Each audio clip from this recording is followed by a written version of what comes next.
여러분 안녕하세요. 교잘할 교할못 한나입니다. 물류 서비스의 변화, 지난 시간에는 라스트마일 딜리버리에 대해서 알아봤는데요. 오늘은 콜드체인에 대해서 알아봅니다. 자, 오늘도 역시 저와 함께 해줄 두 분입니다. 안녕하세요. 안녕하세요. 말해줘, yes or no. 3위부터 가겠습니다. 3위, 콜드체인에는 신선식품만 포함된다. 오, 왠지 콜드 하면은 차가운 거라서 뭔가 신선식품 맞을 것 같은데요? 어떤가요, 교수님? 정답은 노입니다.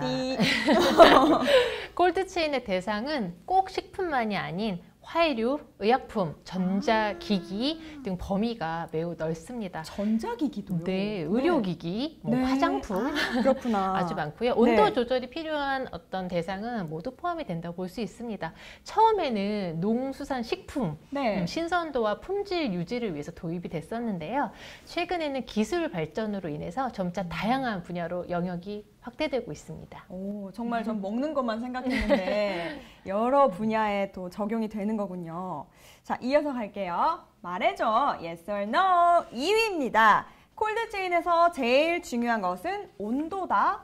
오, 이건 맞을 것 같아요. 온도 맞죠? 정답은 yes입니다. 예. 우선은 콜드체인에서 가장 중요한 거는 이제 온도를 저온으로 유지하는 게 가장 중요하고요. 그리고 이제 제품에 이제 따라서 각각 특성이 다르잖아요. 그래서 품목에 따라서 이제 습도와 이제 외부 충격 등에 대한 관리가 이제 필요합니다. 따라서 최근에는 그 온도라든가 습도 그리고 충격 등을 감지하고 그 모니터링하기 위한 기술이 급속도로 발전하고 있습니다. 또 그 분야로도 또 기술이 지금 계속해서 발전을 하고 있군요. 신기합니다. 자, 그렇다면 콜드체인 말해줘. 말해줘. Yes or no. 1입니다. 콜드체인의 종류 중 백신도 포함이다. 오, 이거 뉴스에서 본 것 같은데 요즘에 코로나19 때문에 백신이 영하 몇 도로 계속 유지돼야 된다 이런 얘기 많이 들었거든요. 예스 아닌가요? 예스입니다. 네. 콜드체인을 필요로 하는 의약품의 비율이 높아지고 있고요. 최근에는 뭐 아시다시피 코로나로 인해서 백신 운송이 크게 이슈가 되고 있습니다. 마이너스 20도. 마이너스 70도 수준으로 유지되어야 하는 백신들을 수송하게 되면서 의약품, 콜드체인에 대한 관심이 매우 높아지고 있습니다.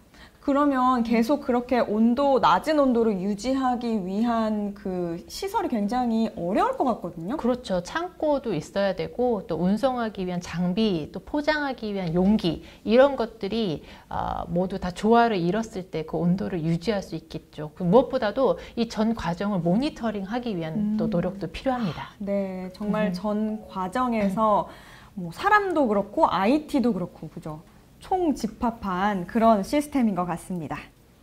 교통을 스터디하는 여자, 네, 오늘도 같이 공부해 보도록 하겠습니다. 오늘은 물류에 대해서 알아보고 있는데요. 교수님, 먼저 콜드체인이란 용어에 대해서 좀 설명해 주세요. 네, farm to table이라고 하거든요. 신선식품을 산지에서 수확을 한 다음에 최종 소비자까지 저장 및 운송되는 과정에서 온도를 이제 저온으로 유지해서 신선도와 품질을 확보하고자 하는 시스템입니다. 우리나라에서는요, 1984년경에 서울 우유 아시죠? 알죠? 네. 목장에서 이제 직접 짠 우유를 소비자한테 신선하게 유통시키고자 해서 처음 도입이 되었고요. 이후에 냉동 저온 물류 체계가 확산이 됐습니다. 품목은 정말 다양해요. 아까도 얘기했지만 식품, 화장품, 화해류, 의약품, 뭐 의료기기, 뭐 전자기기, 온도 조절이 필요하다면 또 때로는 습도, 또 충격도 포함이 되거든요. 모든 그런 품목이 가능하게 되었습니다. 특히 동식물 같은 생물, 의약품을 운송하는 물류 체계를 우리가 또 바이오 물류라고도 하기도 합니다. 네, 아까 우유 말씀을 해주셨는데 꽤 예전부터 이 콜드체인이 우리 또 생활 속에 들어와 있었네요. 그렇다면 어떤 여건이 좀 필요한지도 좀 알고 싶어요. 우선 콜드체인에는 이제 세 가지 이제 주요 기술이 이제 필요합니다. 우리가 이제 실생활에서 그 취식을 하는 뭐 브로콜리라고 예를 들게요.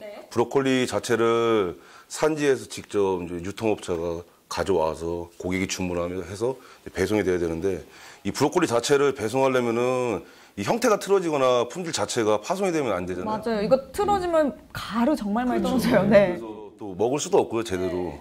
그래서 이제 제품 자체의 특성을 고려한 이제 포장 등 이제 제품 가공 기술인 그 제품화 기술이 이제 그 첫 번째로 이제 필요하고요. 두 번째는 이제 이 제품을 직접 이제 온전하게 고객한테 그 배송을 해드려야 되기 때문에 온습도가 이제 유지하는 것이 중요하고, 그리고 이제 지속적으로 온도와 습도가 맞춰서 그 이동이 되는지 모니터링하고, 이 모니터링하면서 이 온습도를 제어할 수 있는 이런 이제 수송 중 이제 품질을 보존할 수 있는 시설과 장비 기술이 필요합니다. 예를 들면 이제 제품을 보관하려면은 우선적으로 냉동하고 냉장 창고가 필요하고요. 이제 이 제품을 운송을 하려면은 제품의 품질을 이제 유지하기 위한 포장 용기, 그리고 온도 조절할 수 있는 컨테이너, 그리고 냉동 냉장 트럭 등의 이제 물류 인프라 및 수송 기술이 이제 필요한데요. 끝으로 이제 품질 검증하고 이제 보증 기술이 이제 무엇보다 이제 또 중요할 것 같아요. 끝단에서는. 그래서 이를 위해서 이제 평가와 분석이 중요하고, 그 인증 및 표준화 등 이제 보다 과학적이고 체계적인 이제 운영 프로세스가 필요하겠습니다. 근데 현재 아직까지는 이 유통이라든가 물류에서 콜드체인은 블루오션인 것 같아요. 예. 현재 이 부분은 이제 그 발전이 좀 미흡한 상황이어서요. 정부 차원의 노력이 좀 필요하고 있는 상태입니다. 예. 그렇군요. 맞아요. 이렇게 신선한 식품을 집 안까지 정말 그대로 배송하는 게 진짜 쉬운 일이 아닌 것 같아요. 네. 그렇다면 콜드체인이 급격하게 이렇게 발전하게 된 이유는 뭘까요? 일단 부패하기 쉬운 식품에 대한 수요가 일단 증가하였다라고 말씀드릴 수 있고요. 관련 기술 시스템이 지속적으로 엄청 발전하다 보니까 다양한 품목에 대한 운송이 가능하게 되었습니다. 특히 의약품 물량이 아주 증가하고 있고요. 특히 코로나로 인한 백신 수송이 필요하게 된 것, 이런 것들이 이유가 아닐까 생각해 봅니다. 그렇군요. 의약품 하니까 또 생각나는 게 우리 많이 먹는 유산균 있잖아요. 그것도 이제 차갑게만 유지돼야 되는 유산균이 또 있더라고요. 그것도 포함되지 않을까 싶어요. 네, 맞습니다. 뭐 그냥 되게 많다고 보시면 돼요. 우리 그냥 단순하게 그냥 음식만 생각했는데 최근에는 그 미국 같은 경우에는 FDA 승인받은 의약품의 7, 8%가 전부 콜드체인에 들어간다고 또 하더라고요. 그래서 의약품에 대한 게 최근에 많이 이슈가 또 되고 있는 것 같습니다. 그렇군요. 사실 이렇게 얘기 들어보면 집으로 이제 신선식품을 받아보는 저로서는 저는 VVIP가 아닐까 싶은데요. 현재 시장 규모 엄청나죠? 네, 전 세계 콜드체인 시장 규모가 2020년에 약 2,180억 달러. 한번 감이 오시나요? 아니요. 그냥 엄청난 느낌이고요. 한 2025년까지 연간 8% 증가가 예상되는데, 또 재밌는 게 아시아에서 한 17.8%가 예상이 되고 있어서 더 큰 폭의 증가가 예상이 됩니다. 수요도 그만큼 많다는 얘기고요. 그만큼 기술이 뒷받침된다라고 말씀드릴 수 있어요. 국내 콜드체인 시장 규모는 약 53조 원. 정도고요. 새벽 배송 시장 규모가 한 8천억을 넘어선 상황입니다. 그렇군요. 그럼 우리나라 얘기가 나왔으니까 또 이야기를 좀 해주실 수 있을 것 같아요. 통계청 자료를 기준으로 한 2020년 그 연간 온라인 쇼핑 동향을 통해서 알 수 있는데요. 그 식품류에 대한 온라인 쇼핑은 전년 대비해서 2019년에 비교해서 2020년에 53.1%가 증가한 약 26조의 그 시장으로 성장을 했습니다. 근데 현재 이제 코비드 상황이 개선 혹은 종료된다고 이제 향후 이제 우리가 긍정적으로 예상을 한다고 하여도 그 임금이 이제 가구 구조가 계속 변화되고 있고, 우리 이제 소비자들이 편의성이 나는 온라인 쇼핑의 효용을 이미 경험을 했습니다. 그래서 이에 따라서 지속적으로 온라인 쇼핑을 통한 그 식품류는 구매가 이제 할 것으로 계속 예상이 되고요. 이에 연관돼서 콜드체인을 활용한 온라인 식품 시장 당분간 지속적으로 확대될 것으로 전망됩니다. 네, 맞아요. 저도 코로나가 끝나더라도 계속해서 조금 온라인으로 신선식품도 그렇고 살 것 같거든요. 아무래도 계속 발전을 할 것 같은데요. 지금 뭐 여러 가지 기업들 말씀해 주셨는데 콜드체인 서비스를 하고 있는 기업엔 어떤 기업이 있는지 알고 싶어요. 아마 이제 VVIP니까 좀 잘 아실 것도 같은데요. 마켓컬리 뭐 샛별 배송, 뭐 쿠팡의 로켓프레시, 뭐 쓱닷컴, 뭐 여러 개가 있고요. 이 특징을 보면 일단은 수도권 인근의 저온 창고를 직접 운영을 하고 있습니다. 주문 마감이 딱 시간이 정해져 있죠. 그 바로 배차할 수 있는 프로그램이 가동이 되고요. 또 친환경 포장재를 최근에 이용하는 트렌드입니다.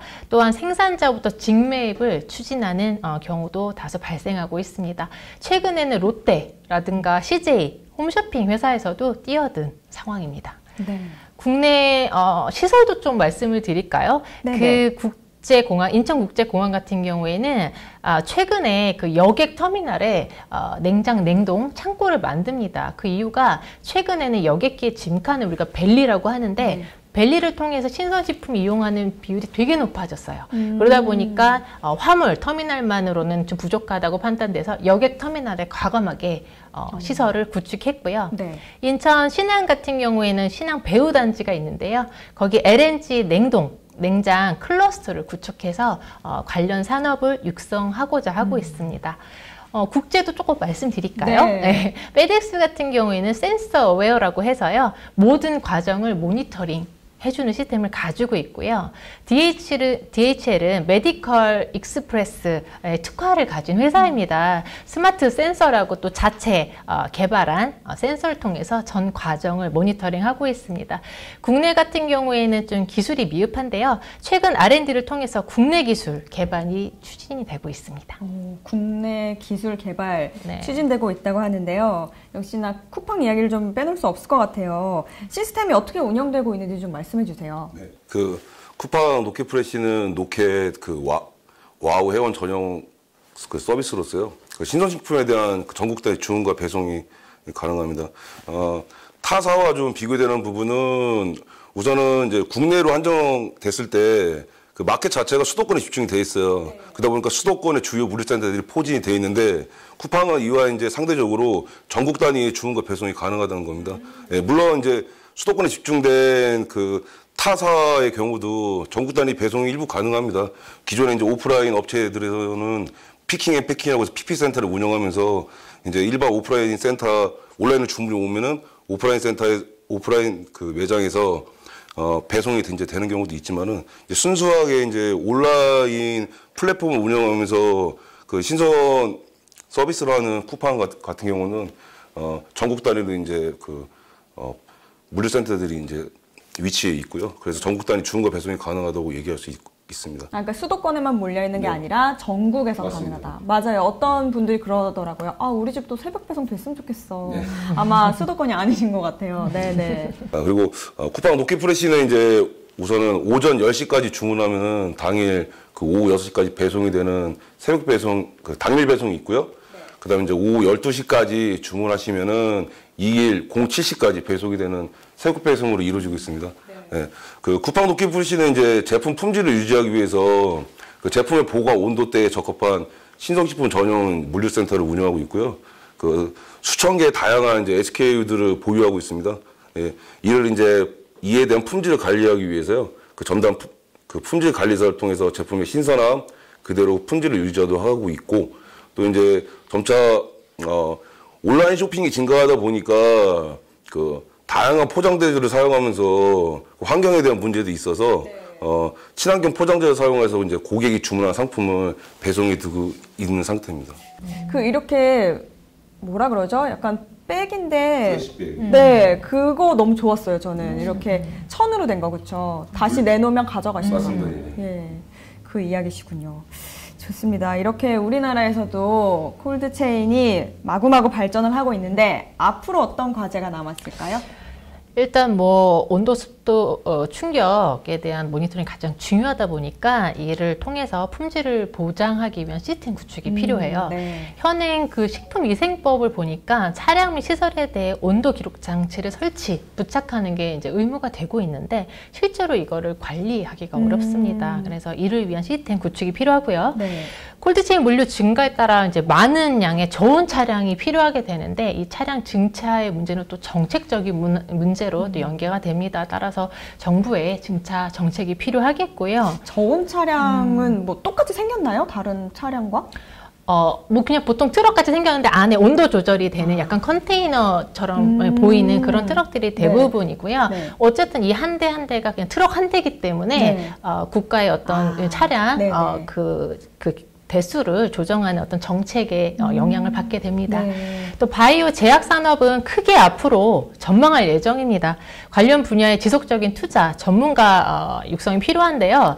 그 2019년에 그 대통령 국가비전 선포식이 있었는데 네. 아주 대표적으로 이렇게 말할 정도로 뭐라고 말씀하셨냐면 정부의 제약, 바이오 분야에 꼭 필요한 전문 인력을 키워서 바이오에서 선도 국가로서의 꿈을 이뤄낼 것이라고 했고요. 네. 뭐 혁신 생태계를 조성하겠다라고 이제 말씀하실 정도로 이 부분에 대해서 국가 관심이 높고요. 네. 2025년까지 R&D에 연간 무려 4조 원이 투자될 예정이라고 합니다. 따라서 네. 앞으로 뭐 전망은 매우 밝다라고 볼 수 있고요. 지속적인 관심과 지원이 필요하다고 할 수 있겠습니다. 네, 여러분 오늘 준비한 소식은 여기까지예요. 구독, 좋아요, 아시죠? 네, 다음 시간에 찾아뵙겠습니다. 감사합니다. 안녕!